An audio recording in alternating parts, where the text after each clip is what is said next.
Section 2.7, using guess, check, and revise method to solve word problems.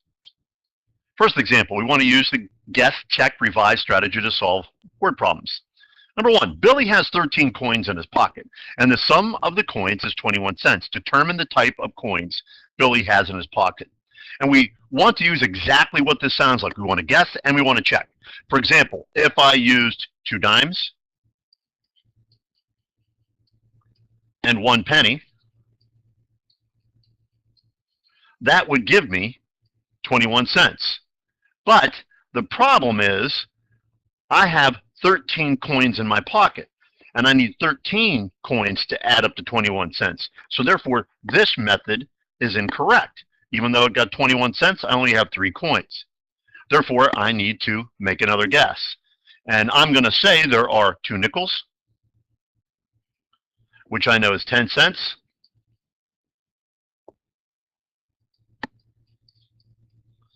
And then I'm going to have 11 pennies.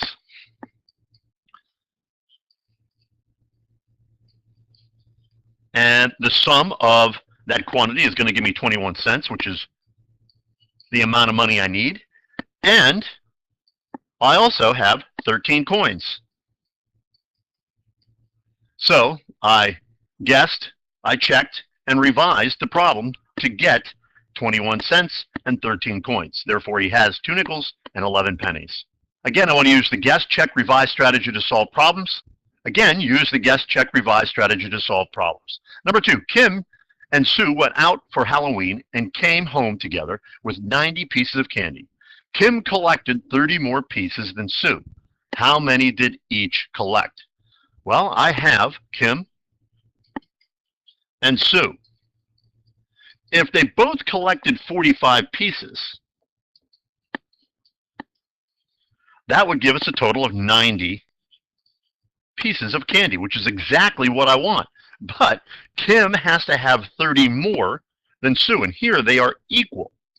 Therefore, I need to come up with a different quantity for Kim and Sue, but both have to equal 90. So if I let Kim and Sue, and let Kim equal 60 pieces, and Sue equal 30 pieces, that gives me a total quantity of 90 pieces, which is exactly what I need in my problem right here. And it says Kim collected 30 more pieces. And if I take these two quantities, 60 minus 30, Kim collected 30 more pieces than Sue. Therefore, this fits the criteria needed for the problem. Kim has 60 pieces, Sue at 30. That's 30 more than Sue, and a total of 90 pieces. The strategies that you can use, and there are more than this, to solve problems is act it out, draw a diagram, guess, check, revise, look for a pattern, make a model, make a table, simulate the problem, solve by graphing, use multiple strategies, work a simpler problem, work backwards, write an equation, write a proportion. And we can use any of these methods as we work through the book. Here I want to use any strategy to solve the problem. Here I have a circular fountain in the park and has a radius of 2 meters. So I have a circular fountain and it has 2 meters. The town council would like to buy a bigger fountain that has a radius that is 3 meters larger than the old fountain. How much more area would the new fountain cover? So I'd have another fountain here that would have a radius 3 meters larger than the first. So I know this one has a radius that is 2 meters.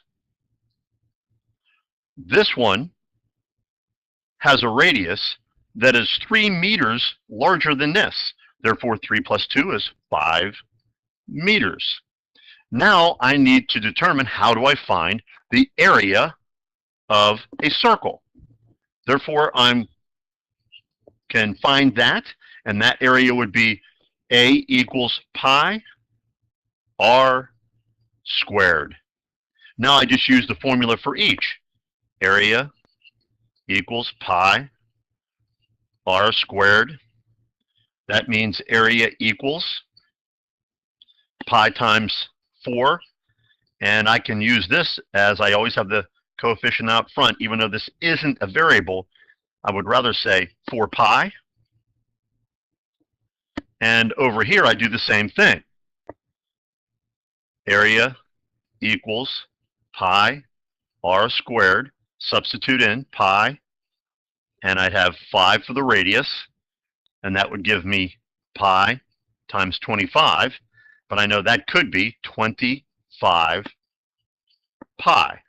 These are the areas of my circles if I leave it in pi format. But we also know that pi is approximately equal to 3.14. And if I take 4 times 3.14, that's going to give me 12.56 meters squared. If I take 25 times 3.14, that's going to give me a value of 78.5 meters squared. Now I have to go back and answer what's being asked. And what's being asked is how much more area would the new fountain cover?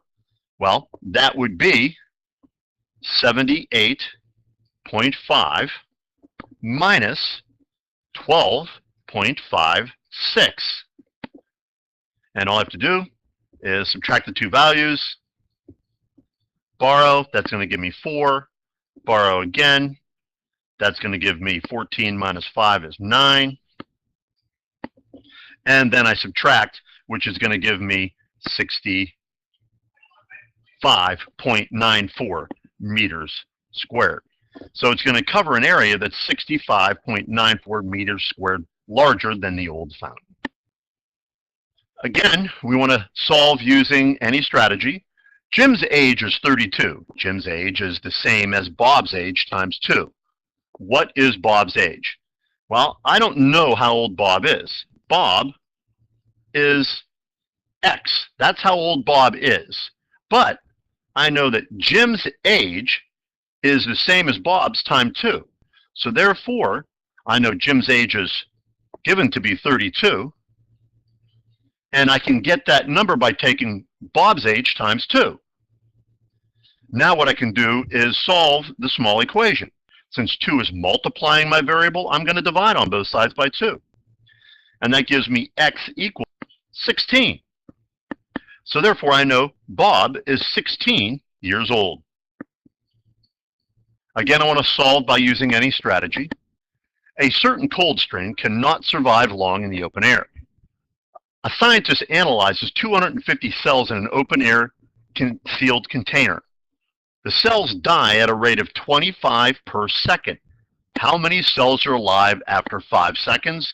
How many cells are alive after 12 seconds? Well, I know that every second there's going to be 25 cells that are going to die. And therefore, I can take 5 seconds. 1 second is 25. 2 seconds is going to give me 25 more, or 50. 3 seconds is another 25 more, or 75. 4 seconds, another 25 more, that would be 100. And after 5 seconds, I'm going to have 125 cells die. So now you can see I have a pattern going. Every second is 25 more cells that would perish. Therefore, if I start with 250 cells, after 5 seconds, 125 die. I'm left with 125 cells. And that would be after 5 seconds. How many would be alive after 12 seconds? Well, in another 5 seconds, I'm going to lose another 125, which would reduce this to 0.